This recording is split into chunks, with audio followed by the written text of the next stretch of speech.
This week, Frank Wang from Cybersecurity Factory joins us. We've got some listener feedback from Philip on firewalls as functions. In the startup news for this week, what do I do now? I ask myself that question a lot, actually. The ultimate PowerPoint slides to save hours on your next pitch or deck. That's one I'm very interested in this week, and I'll explain why. HP has Christian Slater going full Mr. Robot, which is just, it's interesting. I want to hire Christian Slater to test my network. Be awesome. Startup news and notes include Yahoo. Their CEO wants to give her bonus back. Falconry and, of course, Palo Alto Networks' acquisition of Light Cyber. I deem that as Palo Alto went on a light diet, which I think is pretty funny, although not everyone does. So all that and more on this edition of Startup Security Weekly.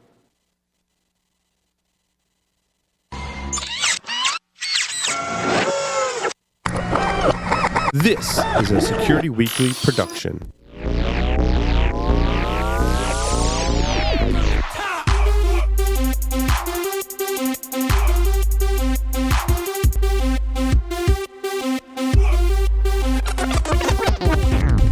From the top.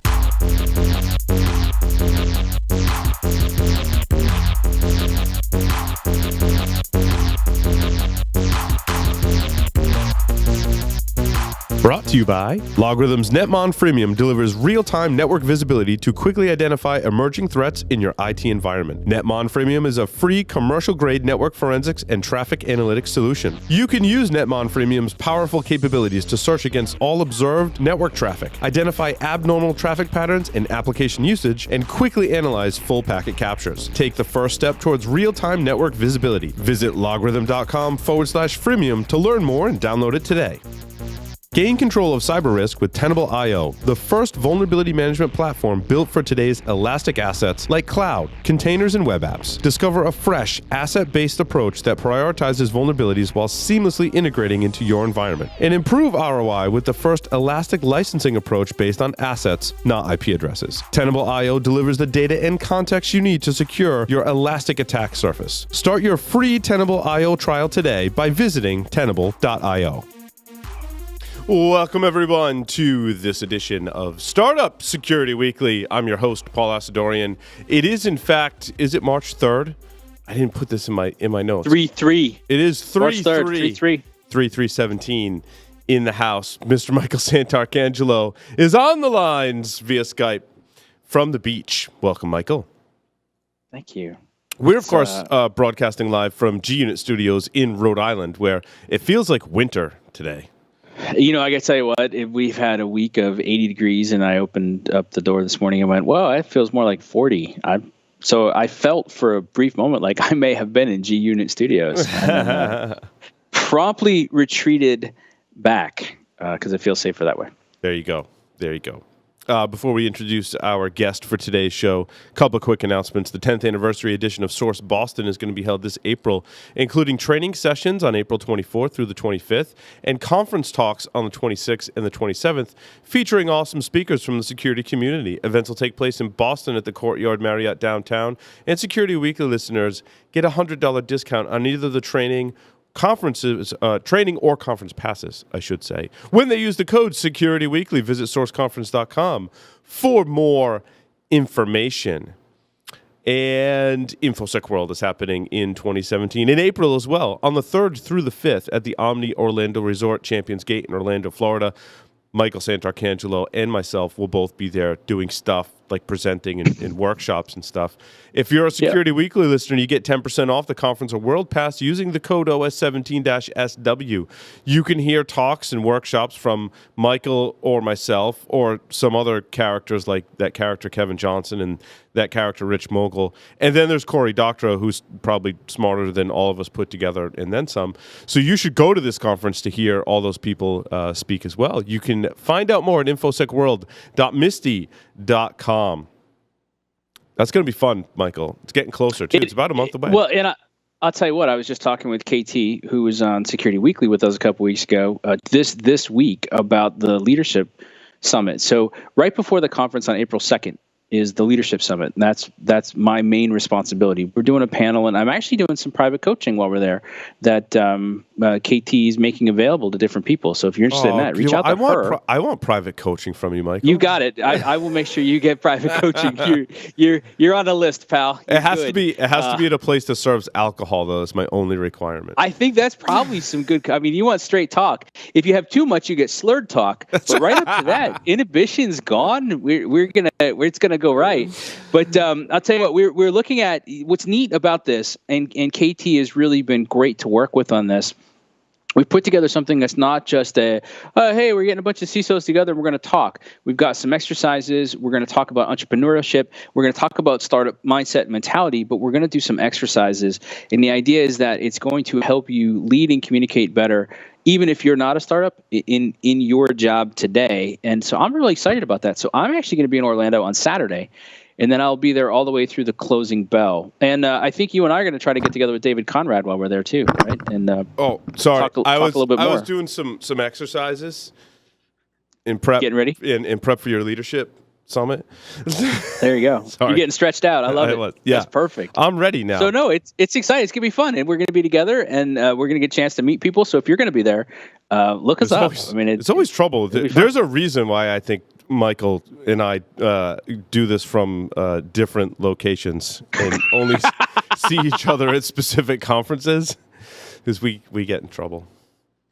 John's friends the same way. God forbid the three of us got together. I was going to say that's well, everybody will know about it. At least the arrest records will be clear. So. That's right. Yeah. Everyone's like, "What happened to all the whiskey?" I'm like, "John was here." No other.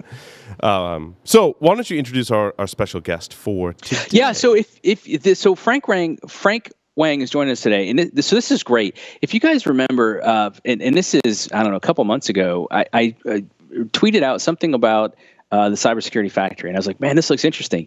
So Frank responds. He's like, cool, what do you want to know? And it's like, okay, we got to talk. So we've talked to Frank a couple times, and he's agreed to come on the show. Frank's got an impressive background. He's doing a PhD in applied cryptography.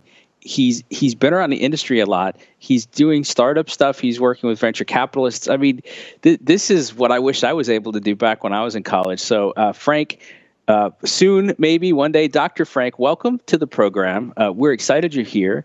And man, have we got some questions for you. Thanks, Michael. I think you probably give me more credit than I deserve, but that's fine. I'll take it. So, well, so let's start. So you're okay. So your undergraduate was applied crypto, and now you're focusing on building secure systems. So what does that mean? You're getting a PhD. What are you focusing on?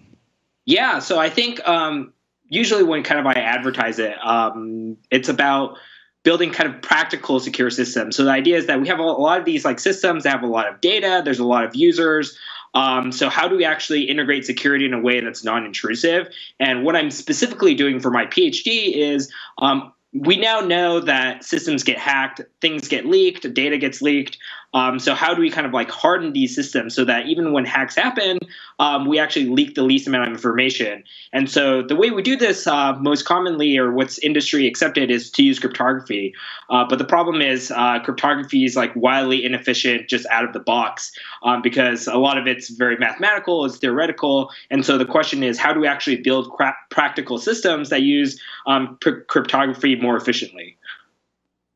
I got to think timing-wise, this is great. I mean, if you look at the kerfluffle, if we use that word between, wow. Do you like kerfluffle? Oh my God, hold on to my seats for this interview. I'm talking to smart people, Paul. I'm trying to sound smart myself. All right. It's not often we get somebody as smart as Frank. Maybe everybody's smarter than us, and I just need to use bigger words.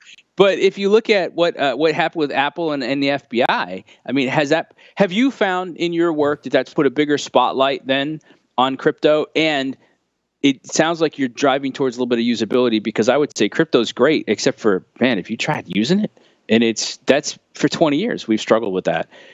So do you feel more pressure? Do you feel more excitement? Or no, Michael, this has always been going on and it's not that exciting. I mean, we've always been thinking about this for a while, but I think the awesome thing is that other people are excited about it, not just me. So I think there's a lot more excitement. There's a lot more like people being interested in what I'm doing, rather than me telling people and people saying, yeah, like that's cool. I guess like that's a nerd thing to say, but like who cares, right? But I think now people have started to care. I think people in the community, people who don't do security, now say like, hey, yeah, like cryptography is important. People can come and subpoena me. And now if I'm a company like Apple and I use cryptography, well, then I can just say like, I don't have the key. The user has the key. So, you can harass me as much as you want, but I actually don't have access to this data. I think people are like warming up to the fact that that's like an awesome thing to say. It like reduces liability. Companies worry a lot less, and then they worry a lot less about even like when people are like snooping on their system. So I think that aspect is awesome.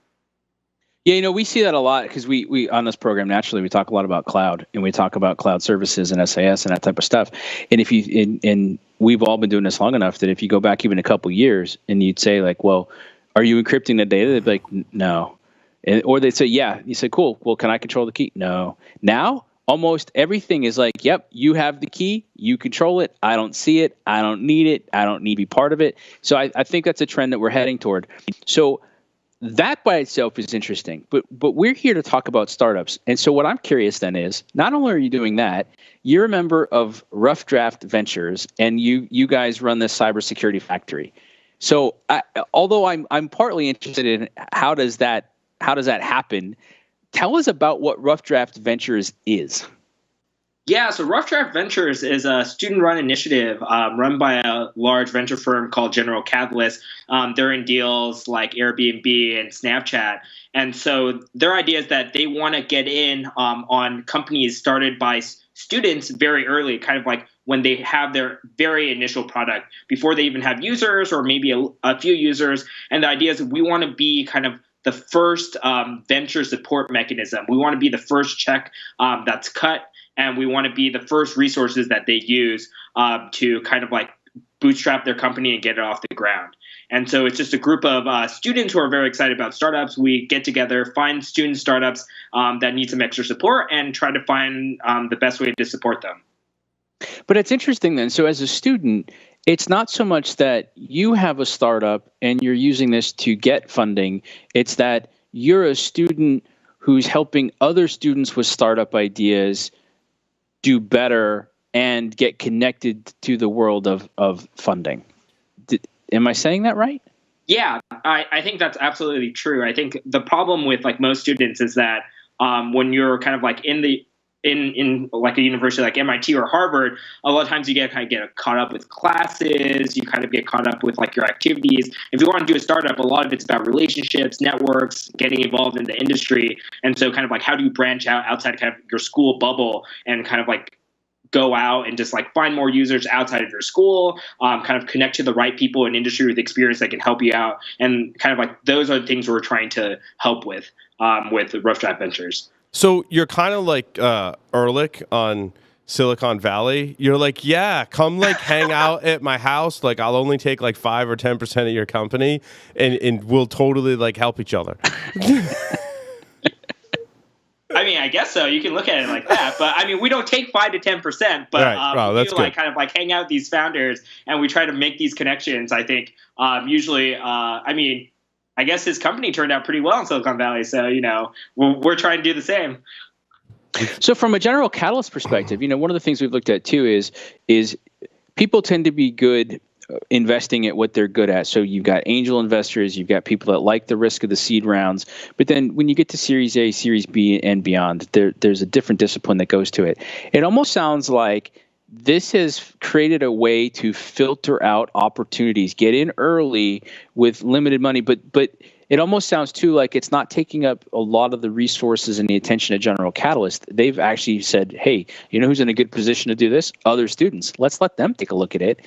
And then if things go on. So if somebody works with Rough Draft Ventures, does that create a potential pathway to them for General Catalyst? And is that selling point for everybody in the process?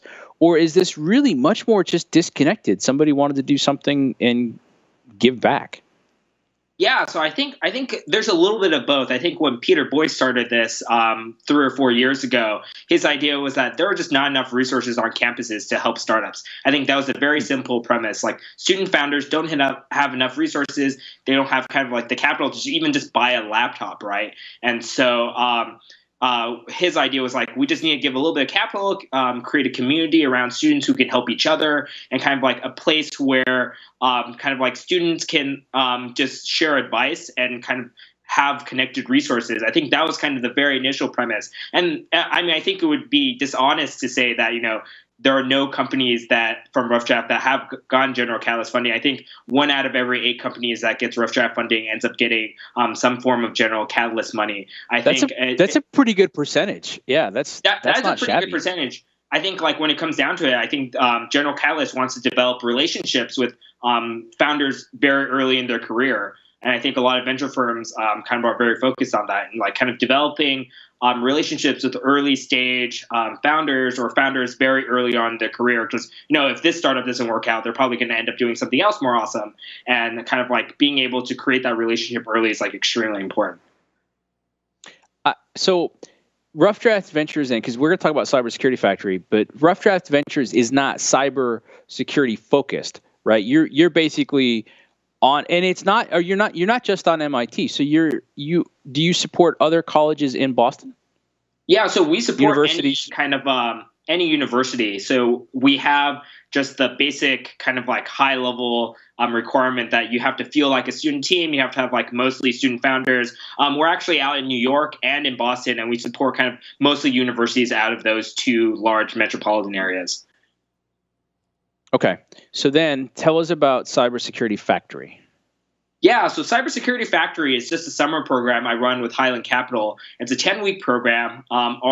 We give them a little bit of capital for the summer to kind of get started. And I think our main claim to fame is our very dedicated mentorship. So we assign you a group of security executives that work with you for all 10 weeks. So it's not like one of those mentorship programs where you see the mentor once or they come and give a talk and then they just see you one time and there's disjoint advice. You get a team of, I think, 7 to 8 mentors who are kind of like the CTOs or CEOs of big companies like Rapid7, Veracode, Akamai. And so they come and they mentor the teams for the 10 weeks and kind of give them advice and help them find product market fit or whatever kind of problems early stage security companies are facing at any given point in time. Are you the one who started it? Because that's kind of awesome. Yeah, I started it. I had this idea and I approached Highland. I was having the way it started was I was actually having a conversation with my friend who's now a CMU professor, but she was an MIT PhD student at the time, on why kind of startups don't start out of universities, especially PhD students don't start security startups. I said, well, they don't have the network, they don't have the capital. And she said, like, if we can solve that barrier, do you think more people would be interested in starting startups? And I said, sure. And then I was already had Highland had reached out to kind of just talk to me about my PhD, and I kind of like floated the idea by them, and kind of like in that conversation, the partner there, Sean Dalton, said, hey, that sounds awesome. I'm in. Like, give me a week and we can get it set up. So you're a natural sales guy. I wouldn't say that. I would say like sales is definitely not up my alley before this. So I would tell you sales is definitely up your alley based on what I know and what I was listening. I know, Paul, I stepped on a question you had. Yeah, well, I was just going to ask Frank, how closely do you work with these students who are creating startups? And could you identify like some of the things that they do wrong or their perception of things that's incorrect that you're helping them correct like right out of the gate? Yeah, so I think for Cybersecurity Factory, it's not just focused on students. We actually see a lot of first-time entrepreneurs in security, and I'm kind of like they suffer the same problems as students. And so I think one of the areas I see a problem is they're very focused on actually like doing something. So a lot of them are engineers, or a lot of them are just people who recently graduated, and they're very interested in building products and solutions, but they don't spend enough time talking to customers. And so I think that's a major issue. It's they build a solution, but there's no need for the solution. So I think I tell them you should spend more time talking to customers. And if they want a software solution that does X, Y, and Z, don't build like a hardware solution that does A, B, C. Is usually what I tell them. Yeah, that's some sound advice. We see that a lot here on this show as well, and have talked about that topic a lot. My other question was, in having like the CEO of Rapid7 and others in the industry help them, and others from Veracode, have you seen the progression where you're helping an early stage startup? You've helped them mold their idea so that they're actually solving customer problems, which is great. And then they want to go get some funding. Have they formed a relationship with those from Veracode and Rapid7 who understand who the players are in the funding world and hooked people up with funding. I can see that as a great progression through your program. Yeah, so I think there are kind of multiple avenues for funding. I think our program is kind of almost one of a kind. So a lot of venture firms kind of have their eye on us, and I do a lot of the connections from the venture side. I think also, a lot of the companies that go through our program, they have these mentors, and actually these mentors do due diligence for a lot of these venture firms. So they're saying, hey, let's bypass the due diligence process, or let's make this due diligence easier. Let me do a warm introduction to a venture firm for you that either funded us or that I do due diligence for, and they call me anyways, and kind of just save them some time on that. I think as our program matures, we'll kind of see that more and more in the future. Oh, that's great. What's some of the do you have what's your resounding success story from a startup that's gone through your program and turned into the makings of a very successful security company? Yeah, so I think I have 2 examples. So we had a company come in about 2 summers ago, our very first summer. They just had an idea. It was not clear there's a market, and they didn't have a product. They kind of had no experience in the security community other being just PhD students from MIT. And so they kind of went off, talked to maybe I'd say 50 customers. They talked to a bunch of venture people, and at the end of the day, now they're partnering with Intel Capital and Intel to kind of take their encrypted data platform to the next level. I think that's very exciting. That's awesome. And the last summer we actually had a company that was trying to do detect phishing attacks using computer vision. And so they came in and they had this idea of what the market was like, and they had a couple of customers, but they were small time customers. And they came in, they talked to a bunch of our mentors. Our mentors this is too small time for the product you want to build. You can kind of go bigger time. And so they kind of introduced them to email providers for Fortune 50 companies, and another company that does email security. They're kind of in their pipeline to kind of help them with their phishing attacks. And they kind of did a 180 in terms of their customers. They ditched the old ones, got much bigger, much better, newer customers who are able to help them in a bigger market. So I think that's really awesome. I think that's what we're looking for kind of out of our companies. That's fantastic. I love this. I started with some of the failures, but I wanted to quickly move to success stories. So that's great. Michael, sorry, I was hogging the floor there for a while. It's no worries, man. You're allowed to do that. So let's go back to application process is still open, or you're in the process of deciding now? So the application process is still open. We have our first deadline on Monday on the 6th. And then we're going to keep on kind of looking at teams throughout March. And I think we're looking to make final decisions around April. So there's still plenty of time for early stage startups to apply. And we're still actively looking for companies to kind of join us for the summer. So the idea then, that's kind of a curious thing, and I kind of like it. So basically, you've got a deadline. So let's say you had 10 and you like the first 4, you're good. But what you're saying is, as it takes us time to evaluate and figure it out, we'll keep it open for 2 more weeks. And if you get something in, good to go. So somebody listening now, they don't have to grind all weekend, but if they want to be in a startup, they probably should, right? Oh, we're not allowed to use that word grind anymore after last night. Just sorry, Michael.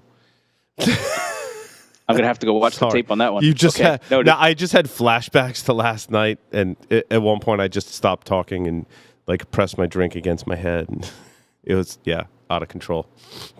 Sorry, all right. Didn't mean to derail the conversation, but when you said that, it triggered flashbacks for me.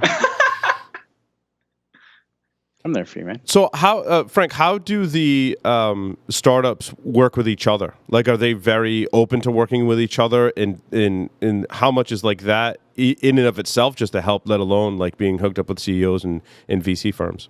Oh, yeah, I think it's great. I think initially our vision around it was that we wanted there's a lot of these accelerators out there. There's YC, there's Techstars. Those are great accelerators. But I think the problem is, the security industry looks very different than the consumer industry or even enterprise SaaS. And I think our goal is to try to get security people around and kind of share problems they faced, or kind of like someone might be more of a business person, someone might be more of a product person, minded to kind of like share ideas, kind of like share customer feedback in this environment. And we try our best kind of to find companies that are in conflicting spaces when we choose the 4 companies. And so, for example, last summer they kind of helped each other a lot, and it was great because there were some kind of like older veterans from the industry that had been, worked in the industry for 20 years as security engineers, helping kind of like the people who just recently graduated from Georgia Tech. And they were saying like, hey, like this is how you go into like a presentation, like this is what you should put in your PowerPoint. And these students were like, oh wow, like I didn't learn this in school. And the students were kind of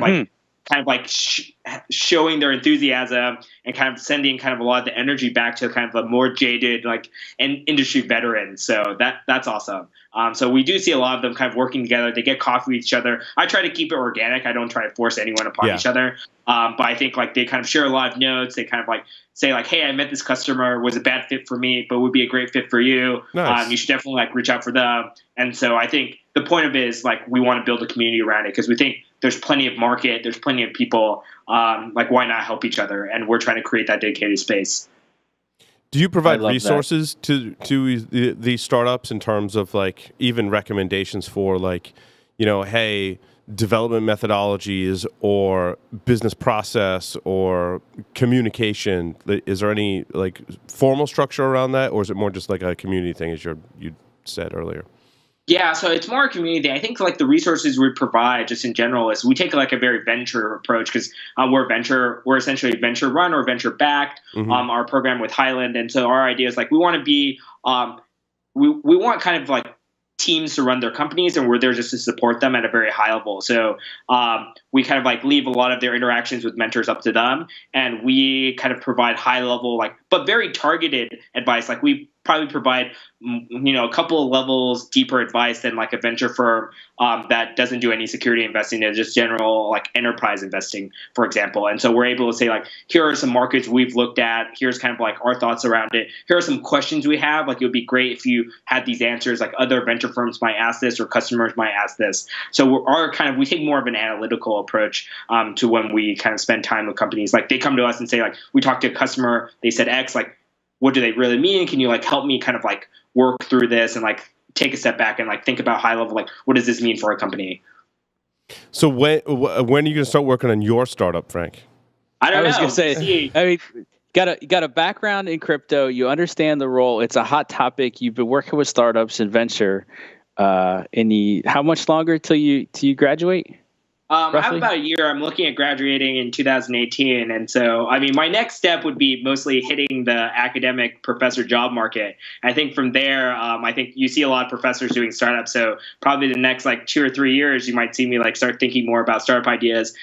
If I land at like a good university with students and kind of like work with them on kind of like ideas, I still think like, universities are like a great place to initially start your startup and get it off the ground. So kind of like, that's why I'm pretty focused on getting like a professor job to kind of bridge or take a lot of technologies in university to market. I think that's like a very big problem I see, especially in academia. It's like hard to take technologies to market. And so that's why I'm like so focused. Yeah, it's interesting. We call it technology transfer, and I'm part of a couple groups that actively look at that. I'll tell you the thing that most astonishes me. So keep this in mind as you go and try to solve that. You'll find somebody that got a grant to solve a very specific problem. They solve the problem. The grant is done. Everybody's happy. The work is published. They never talk about it. And you stumble across it and you're like, whoa, we need something just like that over here. But we've never connected those dots. And I think that looking at technology transfer, especially when it comes to cyber, is a huge missed opportunity in a lot of organizations.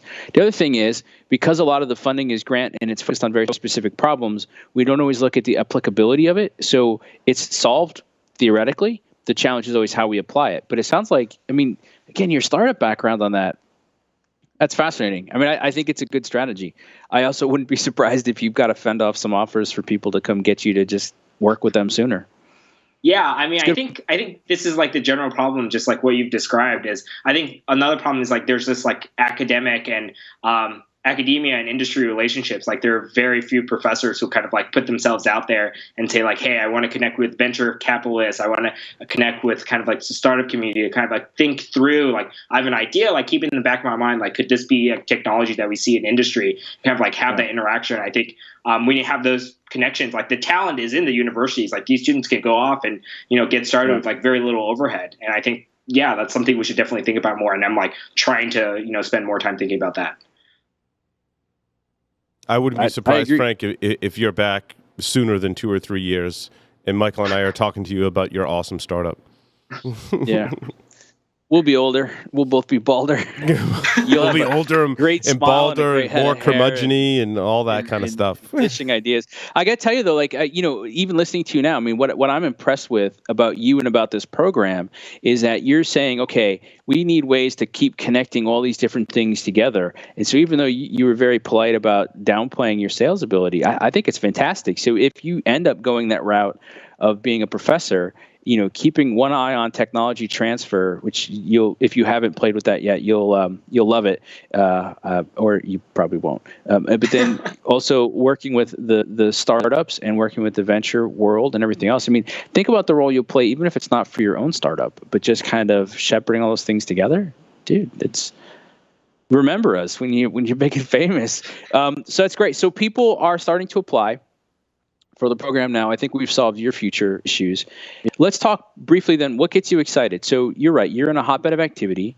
You're focusing. So you focused on crypto. You understand the space. So what are some of the startups that are getting you fired up? Maybe they're applying to your stuff or not. But like when you look at the space, what are the things that you look for, and what kind of gets you excited these days? Yeah, so I think just generally, I think the security space is very exciting because it's a space where you don't see a major player quite yet.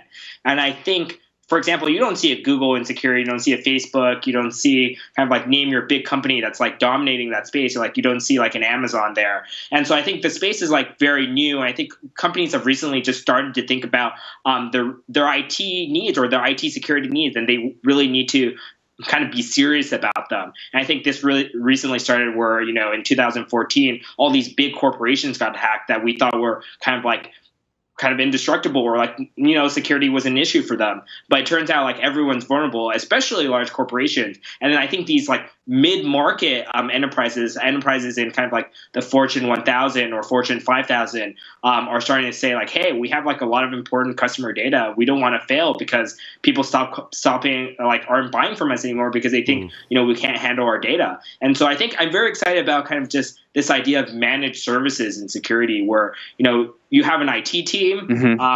They don't really know what they're doing, but, they can kind of like interface with a company who just manages their security for them and says like, hey, you have an incident. This is how you should respond. We could come there, or if you're capable of doing it, we'll kind of walk you through it. And I think that'll put like a lot of companies at ease. And I think on top of that, just like technologies that supplement kind of like what's already there. So for example, a lot of companies have IT security people. They might not be the best security people, but with the right tools, they're able to kind of like contextualize attacks and say like, hey, like that's an incident. We know how to respond to it. This is how we respond to it now. Here, we've done in the past, so like let's not waste time kind of like chasing down something we already know. And so kind of like now we have all this data, like just these data platforms that allow us to like figure out real-time attacks. I think those are very, very exciting. There's a piece that I really like, because I've talked to people recently about how do we train a new worker category? How do we bring people into the field? How do we train them up? I never thought about it as like an MSSP, that you give them a certain set of tools, but that you can then take the folks that you have there and level them up. Man, first person that comes to that, they're going to run with it. That's awesome. That's great. Yeah, I think that's awesome. So I think that's kind of like a space that definitely is like very open. I think there's a lot of like market space for people, so to kind of navigate that.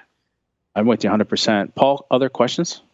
I think I'm good. My closing question is, where can we find more information? And specifically our listeners and viewers can find information. Yeah, so if you want more information about me, my website is frankwang.org. And you can follow me on Twitter at FFWANG2. If you want more information about Cybersecurity Factory, the website cybersecurityfactory.com. And for Rough Draft, it's roughdraft.vc. Frank Wang, thank you very much for appearing on Startup Security Weekly. Yeah, thanks for having me. With that, we're going to take a short break, come back.